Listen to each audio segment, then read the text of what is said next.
Hello বন্ধুরা, নমস্কার। কেমন আছো সবাই? আশা করছি তোমরা সবাই ভালো আছো, আমরাও ভালো আছি। আজকে সকালবেলা ঘুম থেকে উঠেই একটু ঠান্ডা জল খেয়ে নিয়েছি, আর এদিকে দেখো কটা ভুজিয়া ছিল সেটাও একটু খাচ্ছি, কারণ রাঁধতে আজকে একটু দেরি হয়ে যাচ্ছে, ওই জন্য খিদে লেগেছে প্রচণ্ড। এবার হয়তো তোমরা ভাববে যে প্রেগনেন্সিতে আমি এসব কেন উল্টোপাল্টা খাচ্ছি সকালবেলা। আসলে প্রত্যেক দিনই এরকম মাঝে মধ্যে দেরি হয় আমাদের রান্নাবান্না করতে, ওই জন্য কিন্তু মাঝে মধ্যে আমি বিস্কুটও খাই, বাট আজকে ভালো লাগছে না বিস্কুট। আর এদিকে দেখো আজকে একটা আসন সেলাই করেছি। তো তোমাদের দাদাভাই অনেক দিন ধরেই বলছিল যে আমাকে একটা বসার আসন তৈরি করে দাও, তো সেটাই আমি বানাচ্ছিলাম। আর এদিকে ও আমার জন্য অনেকগুলো আম এনে দিয়েছে। আর এই আমগুলো না বেশ কাঁচা মিষ্টি আম যেগুলো বলে না, ওই রকম টাইপেরই, কিন্তু কাঁচা কাঁচা মিষ্টি আম কিন্তু না, হ্যাঁ ফজলি আম। তোমরা চেনো, কে কে চেনো আর কি বলো আমাকে। আর এদিকে তোমাদের দাদাভাইকে বললাম যে আমাকে একটা ফজলি আম তাহলে কেটে দাও, দেখি কেমন খেতে। আসলে এই কয়দিন কিন্তু আমার খুব টক খেতে ইচ্ছা করছে।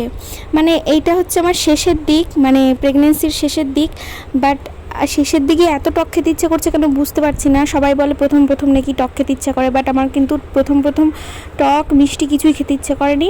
এই শেষের দিকে আমার টক মিষ্টি খেতে ইচ্ছা করছে। তো তোমাদের দাদাভাই এনে দিয়েছে অনেকগুলোই আম, তার মধ্যে থেকে এটাই সবথেকে বড় আম ছিল। আর এটা কাটার পরে বুঝতে পারলাম যে এটা হচ্ছে শিলপড়া আম। আর শিলপড়া আম না টেস্ট একটু অন্যরকম, টেস্টটা যেমন তেমন একটা গন্ধ থাকে, তো অনেকের ওই গন্ধটা ভালো লাগে, যেমন আমার ভালো লাগে। তো তোমাদের দাদাভাইকে সেটাই বলছিলাম যে আমার এই শিলপড়া আম খেতে বেশ ভালোই লাগে। আর কদিন ধরে খালি ভাবছি এটা খাবো ওটা খাবো, সেই রকম মাছ মাংস কিছু আমার খেতে ইচ্ছা করে না, ডিম তো খেতে ইচ্ছাই করে না, টুকিটাকি খেতে ইচ্ছা করে, ঠিক আছে। ঘাস পুষ, এই ভুট্টা বলো, এই কুল বলো, এই ফলের মধ্যে থেকেই এইসব খেতে ইচ্ছা করছে।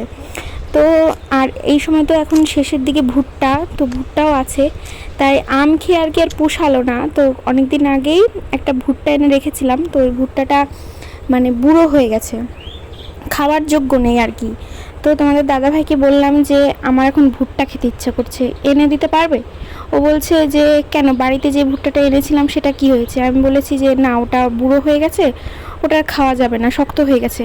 তো সেটাই তোমাদের দাদাভাইকে আমি এনে দিয়েছি। তারপরে ও দেখলো, দেখে বললো তাই তো, এটা তো একদমই খাওয়া যাবে না, ঠিক আছে তুমি দাঁড়াও, আমি তোমার জন্য ভুট্টা এনে দিচ্ছি।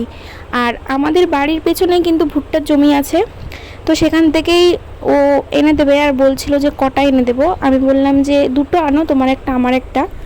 তো সেই জন্যই কিন্তু ও গেল ভুট্টা আনতে। আর এইদিকে না প্রচণ্ড গরম পড়েছে এই বছর, আর গরমে কি করবে একদমই মাথা টাথা ঠিক থাকছে না। আর দেখো বিড়ালটা কীভাবে পেঁপে গাছে উঠেছে। তো এর মধ্যেই তোমাদের দাদাভাই নিয়ে এসেছে দুটো ভুট্টা। জানি না ভুট্টাগুলো কেমন হবে, কারণ ভুট্টা একদম বুড়ো হয়ে গেছে, দেখে হয়তো ভালো লাগছে কিন্তু না, ভুট্টার বয়স একদম শেষের দিকে, ঠিক আছে। তো দুদিন পরে তো আরোই খেতে পারবো না। আর এটা এখন ছাড়িয়ে দেখার পরে বুঝলাম যে মোটামুটি খাওয়ার মতন হবে, কিন্তু জায়গায় জায়গায় ভুট্টা কিন্তু নষ্ট হয়ে গেছে। নষ্ট বলতে দু একটা জায়গায় জায়গায় ভুট্টা হয়নি আর কি। তো কোনো ব্যাপার না, খেতে যেহেতু ইচ্ছা করেছে। তো চলো এখন এই ভুট্টাগুলোকে নিয়ে যাই। আর আপাতত আমি পোড়াবো না, কারণ আমার এসব ভালোই লাগছে না, আজকে কোনো কাজ করতে ভালো লাগছে না। যেটুক কাজ করার সেটুক করেছি, সকালের বাড়ির যে সমস্ত কাজ থাকে সেগুলো করা হয়ে গেছে। এখন এই কাজগুলো আর কি তোমাদের দাদাভাইকে দিয়েই করাবো। তো দেখো এদিকে ভুট্টা কিন্তু খুব সুন্দরভাবে পোড়াচ্ছে, আর ভুট্টা না পোড়ানোর সময় না জিভে জল আসছিল আমার, কি সুন্দর লাগছিল। আর এদিকে দেখো আমাদের দেশি মুরগির ডিম বাড়িতেই পাড়ায়, বাট আমি খাই না, ঠিক আছে। আমার ডিম খেতে একদমই ইচ্ছা করে না, রুচিতে আমার আসে না ডিম যে খাবো, ঠিক আছে। তো এদিকে তোমাদের দাদাভাই একটু ইন্ট্রো দিচ্ছিল, তো আমি ওকে বলছিলাম কাট হয়নি, আবার করো। আর তো বন্ধুরা আর একটা কথা বলে দিই, এই ভুট্টা খাওয়ার পরে যা আমার মুরগির মাংস খেতে ইচ্ছা করছিল, ক্রেভিংস হচ্ছিল আর কি। তারপরে দেশি মুরগি না, দেশি মুরগি, ঠিক আছে। তো তোমাদের দাদাভাইকে বললাম কি যে আমি দেশি মুরগি খাবো। তো আমার মুখটা দেখে তোমরা বুঝতে পারছো, কারণ ও আমাকে বলছে যে এখন তুমি দেশি মুরগি খাবে, দেশি মুরগি তো ছেড়ে দিয়েছি, এখন ধরবো কী করে, রাত্রে ছাড়া হবে না। তো রাত্রের কথা শুনেই আমার মনটা একদম খারাপ হলো, কারণ আমার এখনই লাগবে।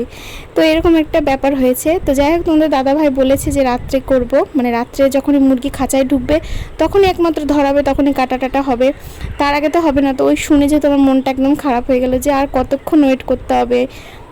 যাই হোক, তোমাদের এই ভিডিওটা কেমন লাগলো জানিও। তো আজকের জন্য টাটা।